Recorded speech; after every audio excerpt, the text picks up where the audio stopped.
আসসালামু আলাইকুম প্রিয় দর্শক। ভারতীয় আনন্দবাজার অনলাইন পত্রিকায় একটি চাঞ্চল্যকর তথ্য আজকে আপনাদের সবার সামনে শেয়ার করব। শেখ হাসিনা প্রধানমন্ত্রী থাকাকালীন বাংলাদেশে অপরাধে অভিযুক্ত অনেকে গ্রেফতার না করে গুম করে দেওয়া হতো। ক্ষমতায় আসার পর এই অভিযোগ তুলেছে মোহাম্মদ ইউনূসের অন্তর্বর্তী সরকার। এবার তাদের তদন্ত কমিশন সেই সমস্ত গুমের ঘটনায় প্রতিবেশী ভারতের যোগ রয়েছে বলে অভিযোগ তুলল। বাংলাদেশের সরকারি সংবাদ সংস্থা বিএসএস এই খবর প্রকাশ করেছে। হাসিনা সরকারের আমলে বিভিন্ন অভিযোগের সত্য উদ্ঘাটনের উদ্দেশ্যে একটি তদন্ত কমিশন গঠন করে বাংলাদেশ।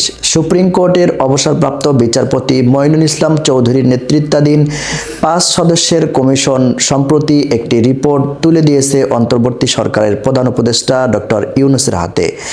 হাসিনার আমলে গুমের ঘটনাগুলিতে ভারতের যোগের কথাই শুধু নয়, এই রিপোর্টে দাবি করা হয়েছে এখনও কিছু বাংলাদেশি বন্দী ভারতের জেলে আটকে থাকতে পারে।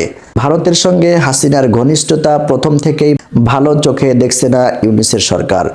তাদের তদন্ত কমিশন এও দাবি করেছে দুই দেশের মধ্যে বন্দি বিনিময় করা হয়ে থাকতে পারে।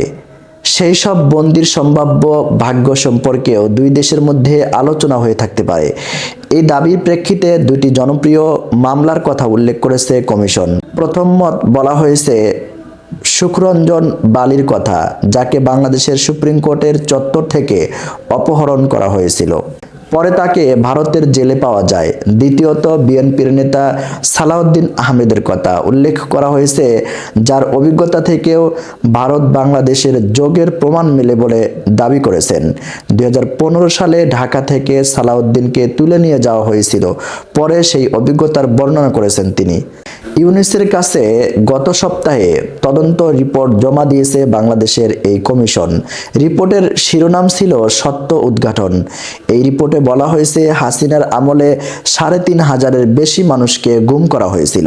হাসিনা এবং তার একাধিক উপদেষ্টা মন্ত্রীদের সরাসরি যোগ ছিল সে সব ঘটনায়। মূলত বাংলাদেশের আধা সামরিক বাহিনী র্যাবের র্যাপিড অ্যাকশন ব্যাটালিয়ন এর মাধ্যমে গুম করানো হতো বলে দাবি করেছেন কমিশন।